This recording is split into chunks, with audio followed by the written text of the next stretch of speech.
എനിക്ക് തോന്നുന്നത് മാറി മാറി വരുന്ന സർക്കാരുകൾക്ക്, മന്ത്രിമാർക്ക്, പ്രത്യേകിച്ച് മുഖ്യമന്ത്രിമാർക്കുള്ള ഏറ്റവും വലിയ കടമ്പ എന്ന് പറയുന്നത് ആ മാവേലിയുമായിട്ട് താരതമ്യപ്പെടുക എന്നുള്ളതാണ്. തൂഫാൻ ഹെ എന്ന് പറഞ്ഞപ്പോൾ തന്നെ 5 അതിർത്തിരക്കുകളിൽ അവിടെ ഓടി രക്ഷപ്പെട്ടു. എന്നാൽ ഓണം എന്നുള്ള വാക്ക് നമ്മൾ മലയാളികളുടെ ജീവിതത്തിൻ്റെ ഒരു ഭാഗമാണ്.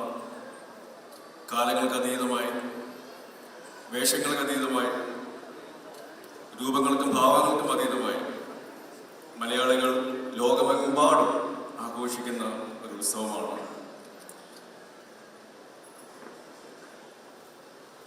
കേരള ടൂറിസത്തിന്റെ ഭാഗമായിട്ട് ഓണവാരാഘോഷം ഉദ്ഘാടനം ചെയ്യപ്പെടുകയാണ്.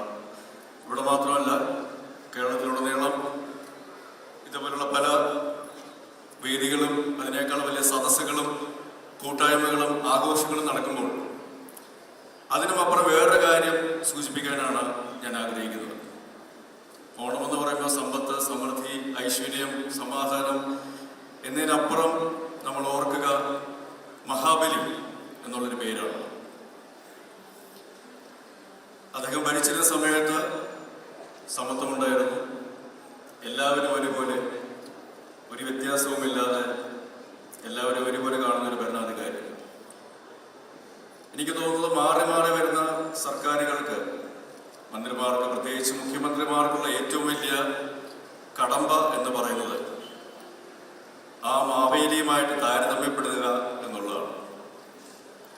ആ ഒരു കമ്പാരിസൺ, അല്ലെങ്കിൽ അന്ന് അദ്ദേഹം എങ്ങനെയാണ് ഭരിച്ചിരുന്നത്, അന്ന് കേരളം എന്തായിരുന്നു, സുന്ദരവും സുരഭിലവും സമത്വവും സമൃദ്ധിയും നിലനിന്നിരുന്ന ഒരു കേരളം, അതെങ്ങനെ ഈ കാലഘട്ടത്തിൽ മാറി വരുന്ന സർക്കാരുകൾക്ക് സ്ഥാപിക്കാൻ സാധിക്കും, അല്ലെങ്കിൽ കൊണ്ടാടാൻ സാധിക്കും എന്നുള്ളതാണ് ഈ ആഘോഷങ്ങൾക്ക് അപ്പുറമായിട്ട് എനിക്ക് ഓർമ്മ വരുന്നത്. കാരണം ഒരു നല്ല ഭരണാധികാരി കാലങ്ങൾക്ക് അതീതമായി എന്നും ഓർമ്മിക്കപ്പെടും, അല്ലെങ്കിൽ ആഘോഷിക്കപ്പെടും എന്നുള്ളതിൻ്റെ ഏറ്റവും വലിയ ഉദാഹരണമാണ് മഹാബലി ആഘോഷിക്കുന്ന ഓണം.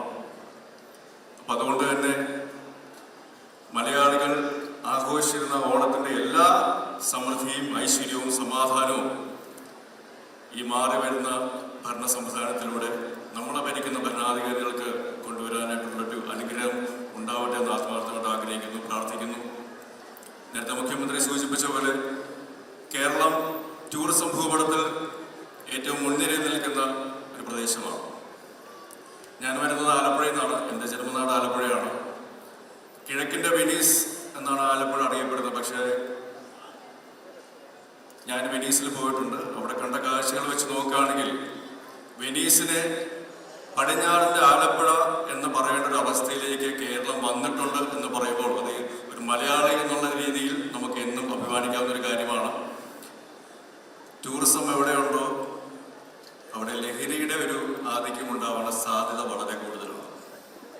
അവിടെയാണ് നമ്മുടെ സർക്കാർ കൊണ്ടുവന്നിട്ടുള്ള തൂഫാൻ എന്ന പദ്ധതിയുടെ പ്രാധാന്യം മനസ്സിലാക്കുന്നത്. ഒരു ഇന്ത്യ ലോക ജനസംഖ്യയിൽ ഏറ്റവും മുന്നിൽ നിൽക്കുന്നതാണ്, ഒന്നാമതാണ്. ജനസംഖ്യയുടെ ശക്തി എന്ന് പറയുന്നത് ജനങ്ങളുടെ എണ്ണത്തിലല്ല, അതിലുള്ള ചെറുപ്പക്കാരുടെ എണ്ണത്തിലാണ്, ശക്തിയിലാണ് നടക്കുന്നത്. അങ്ങനെയുള്ള ഒരു യുവതലമുറയെ ലഹരിയുടെ അടിമത്തത്തിലേക്ക് അവരെ വീഴുമ്പോൾ അതിൽ നിന്ന് അവരെ കരകയറ്റുവാനായിട്ട് ഏതെല്ലാം രീതിയിൽ അവരെ നല്ല ജീവിതത്തിലേക്ക് കൊണ്ടുവരാൻ സാധിക്കും എന്നുള്ളൊരു ഉത്തമ ഉദാഹരണം കൂടിയാണ് തൂഫാൻ പദ്ധതി. അതിനോടനുബന്ധിച്ച് ഒരു രസകരം എന്ന് പറയുന്നില്ല, ഞാൻ ഈ അടുത്തൊരു സ്ഥലത്ത് ഷൂട്ടിങ്ങിന് പോയപ്പോൾ അവിടെ കുറച്ച് അന്യ സംസ്ഥാന തൊഴിലാളികൾ അവരുടെ അടുത്ത് വന്ന് സംസാരിച്ചു. അപ്പോൾ അതിൽ ഒരാൾ പറഞ്ഞു, आपका ഫിലിംസ് बहुत देखते हो, मैं आपका ഫാൻ हूँ എന്ന് പറഞ്ഞു. അപ്പം ഞാൻ ചോദിച്ചു, തൂഫാൻ ഹെ എന്ന് പറഞ്ഞപ്പോൾ തന്നെ 5 അതിർത്തിരക്കുകളിൽ അവിടെ നിന്ന് ഓടി രക്ഷപ്പെട്ടു. അപ്പോൾ അതാണ് തൂഫാൻ എന്ന് പറയുന്ന ആ ഒരു മൂവ്മെന്റ് കൊണ്ടുവന്നിട്ടുള്ള മാറ്റങ്ങൾ. അത് ഏറ്റവും നല്ല രീതിയിൽ, പ്രത്യേകിച്ച് നമ്മുടെ യുവതലമുറയെ നല്ല വഴികളിലേക്ക് തിരിച്ചു കൊണ്ടുവരാനായിട്ടുള്ള ഒരു ആയുധമായിട്ട് മാറുന്നതിൽ നമ്മുടെ സർക്കാരിനും ജനങ്ങൾക്കും അഭിമാനിക്കാവുന്നതാണ്. ഓണം നമുക്കറിയാം ഒരു കൂട്ടായ്മയുടെ ഒരു ആഘോഷമാണ്. ജാതി മത വർണ്ണ വർഗ രാഷ്ട്രീയ വിശ്വാസങ്ങൾക്ക് അതീതമായിട്ട് ലോകമെങ്ങുമുള്ള എല്ലാ മലയാളികളും ഒന്നിച്ച് അത് ആഘോഷിക്കുമ്പോൾ അത് എന്തുകൊണ്ട് ഭാരതം ഏറ്റവും നല്ല രീതിയിൽ നിൽക്കുന്നു എന്നുള്ളത് നമുക്കറിയാം. 100 വർഷത്തോളം സ്വാതന്ത്ര്യ സമരത്തിന് വേണ്ടി പോരാടിയിട്ടാണ് ഭാരതത്തിന് സ്വാതന്ത്ര്യം ലഭിച്ചത്.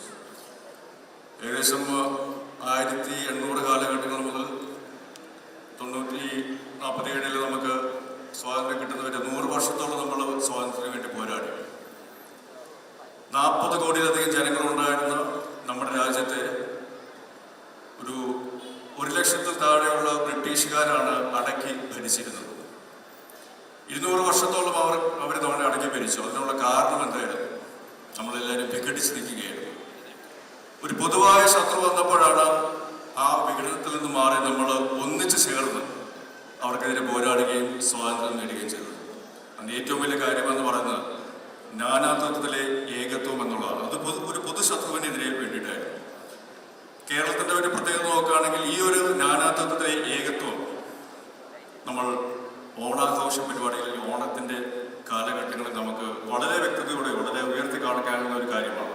അത് സന്തോഷത്തിന് വേണ്ടി നമ്മൾ ഒന്നിച്ച് ചേരുമ്പോൾ വിശ്വാസങ്ങൾക്ക് അതീതമായി, പ്രത്യയശാസ്ത്രങ്ങൾക്ക് അതീതമായി, വർണ്ണവർഗ വിവേചനങ്ങൾക്ക് അതീതമായി ലോകമെങ്ങുമുള്ള എല്ലാ മലയാളികളും ഒത്തുചേരുമ്പോൾ ഭാരതം ഏത് രീതിയിലാണോ യൂണിറ്റി ഇൻ ഡൈവേഴ്സിറ്റി എന്ന വാക്ക് ആഘോഷിക്കുന്നത്, അതേപോലെ ആ നാനാത്വത്തിലെ ഏകത്വം ഈ ഒരു സന്തോഷത്തിൻ്റെ കൂട്ടായ്മയിലൂടെ ഓണം എന്ന് പറയുന്ന ഒരു ആഘോഷത്തിലൂടെ നമ്മൾ ഒന്നുകൂടി ഉയർത്തി കാണിക്കുകയാണ്. സുഹൃത്തുക്കളെ, നിങ്ങൾക്ക് എല്ലാവർക്കും എല്ലാ ആശംസകളും നേരുന്നു. ഈ ഓണത്തിൻ്റെ മാത്രമല്ല, ജീവിതത്തിലുടനീളം നിങ്ങൾക്ക് സമ്പത്തും സമൃദ്ധിയും സന്തോഷവും ഐശ്വര്യം ഉണ്ടാകട്ടെ. നന്ദി, നമസ്കാരം, ജയ് ഹിന്ദ്.